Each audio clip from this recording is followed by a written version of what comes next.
Hey, it's Beth here, episode 605. All right, it's the New York Times, the best of. I have got to admit that I hurt my knee on Tuesday, never took care of it, acted like I was 30, like I took care of things a long time ago, which is not taking care of them at all.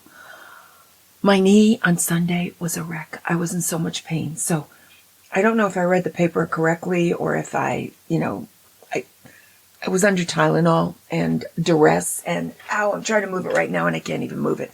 So anyway, okay, so we've got a whole generation of boys that won't grow up.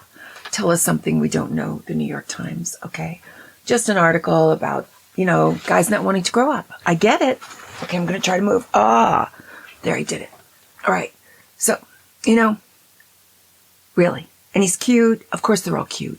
And they all don't grow up and they live with their friends. And what are you going to do about it? Nothing. This is probably the last generation of grandmothers, because these guys are probably going to get married at 45 to some girl who's 43 and she froze her eggs, and they're going to have kids, and their kids are going to have kids when they're 43. So you're going to be a new grandmother at 86. So enjoy the last generation of grandparenting. I hope you're a grandmother, and I'm not getting that, but it's okay. I see my baby's in the hospital.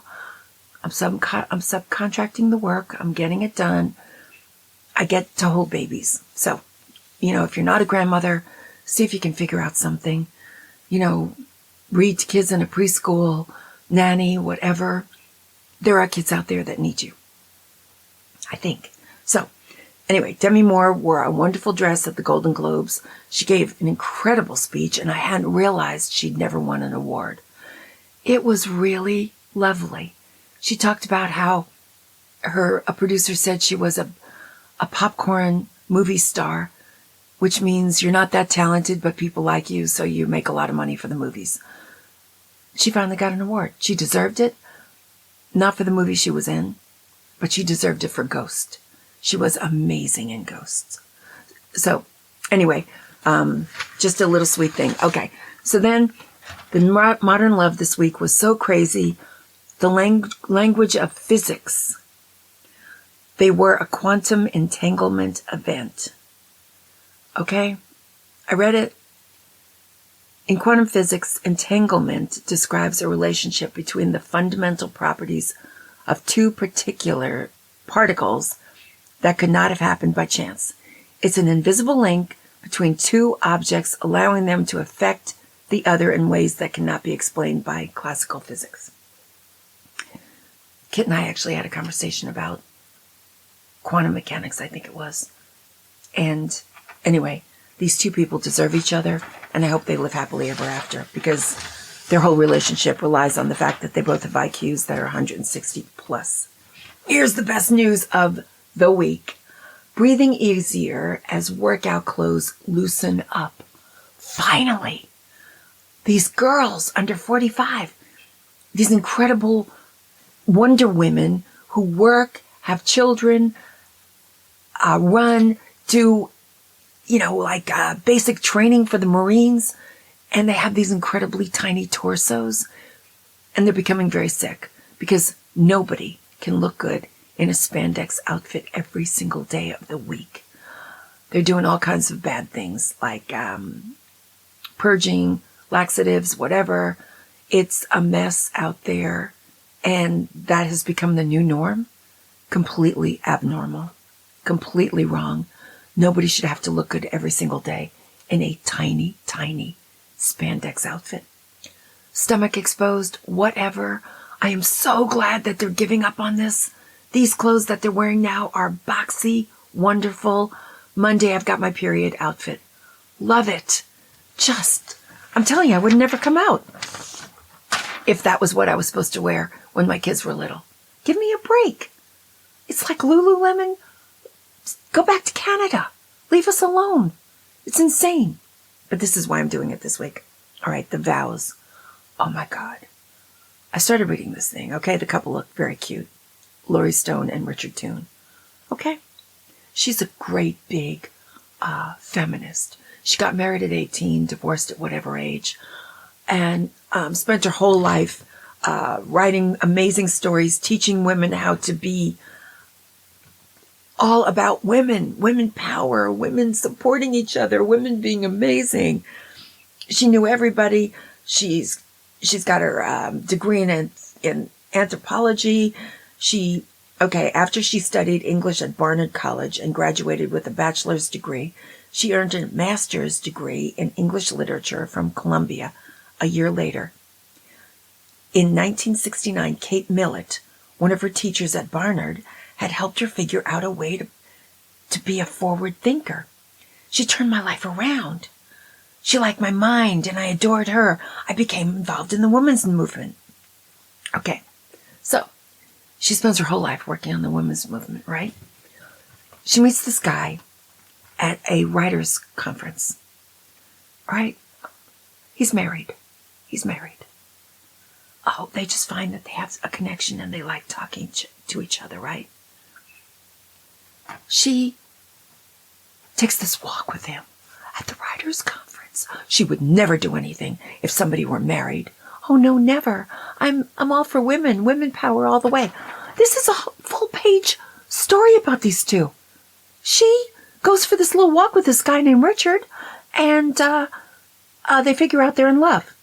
He goes home and he tells his wife that they're breaking up after this 2-day adventure with this woman. In 1 week, this Richard guy is divorcing his wife. I'm like, what part of the women's movement is this? What part of women empowerment is this? And then when I read this is a complete page, and it's called Vows. Oh my God, how amazing. What? We don't find out how this ex-wife felt. Not a word about her. Nothing. He tells her, and a week later they're getting a divorce. What happened to her? She's a woman. Why aren't we talking about her? We never mention her name again. Don't even know if they had kids. Don't know anything. Okay? Because these two fell in love. And I'm like, if you're representing the women's movement, we're all in a lot of trouble. A whole lot of trouble. And then, oh my God, she's so adorable. Well, she moves from New York to Arizona to be with this guy. He's a teacher, right? She gives up everything she's doing in New York with Kate Millett. Goes, and they're living together for 18 years. And then all of a sudden just, whoa, oh my God, for medical and dental, maybe we should get married. And they get married. And it's like there's this big party for these two homewreckers. I mean, give me a break. What is beautiful about this story? It's crazy. It's crazy. It says, okay, online salutes. The reaction to Miss Stones, because she's so big in the women's movement. December 22nd, Substack post. Hitched. About her sudden decision to get married. It was so unexpected. Normally, people talk about themselves in the comments, but 700 people liked the picture, and a lot just straightforwardly said, congratulations. It made me happy to be promoting happiness. I'm like, where's the ex-wife? Wait a minute. You two went to a writer's conference.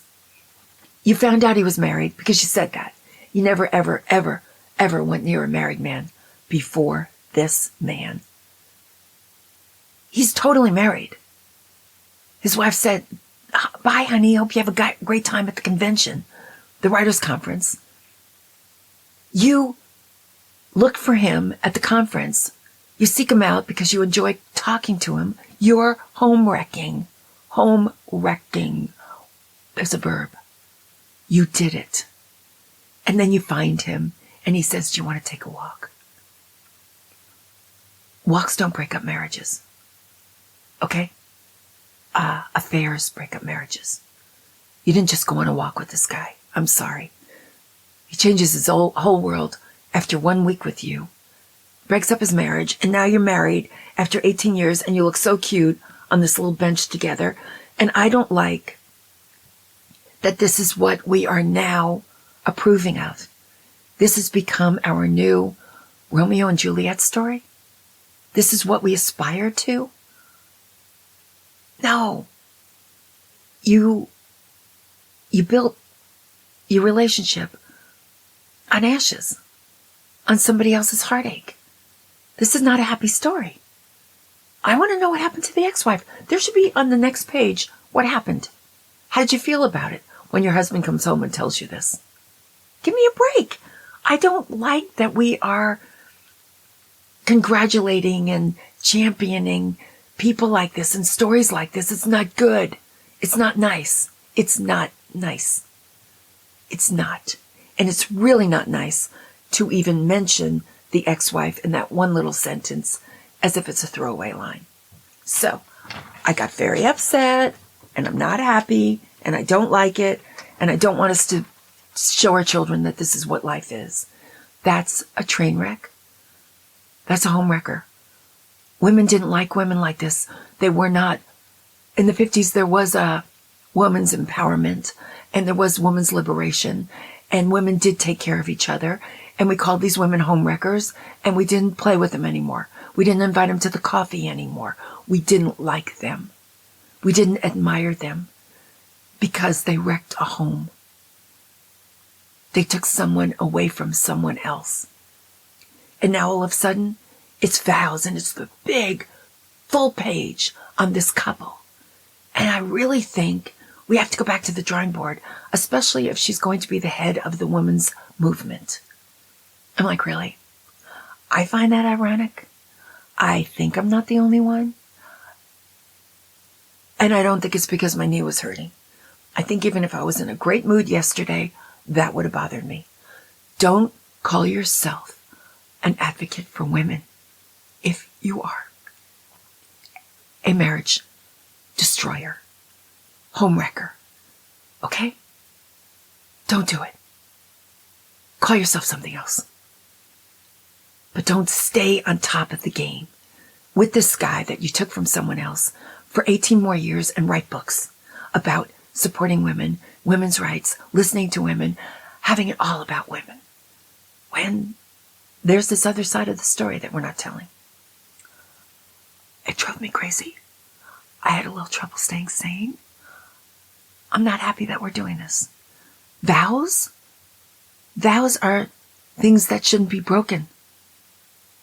You and he broke someone's vows that she made to this man that is now your new husband. Vows? Don't call... It's like, am I crazy or is this crazy? It's not irony. It's sick. It's sick. It's just sick, okay? We don't have to fall this far away from what's right. We don't have to acknowledge this sort of thing. It's not romantic. Not romantic at all. So, a little crazy. Not too... I guess it's my name, but I don't know. I just don't. Anyway, that story bothered me. Okay? And I guess it bothers me that people aren't growing up. But really, they're going to live to be 80. They do have a right to have kids in their 40s if they want to. It's just going to really ruin grandparenting.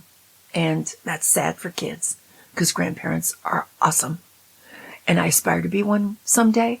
And in the meantime, I'm a grandmother look-alike. I help 2 little girls whose grandmothers are not here. I keep the place warm. And I love children. And I really do think that older people are great with little kids. And if you're going to start your grandparenting at 86, it's going to be rough. Going to, just 90 and you're on the rides at Disney World, I'm a little worried. I'm a little worried it's not going to be that much fun. And you're not going to be able to keep up. So it's just the way the world's going. We don't have any control over it. But I do not have to get excited about a woman's lib champion breaking up a marriage and now marrying that guy. I don't really have to be excited about that.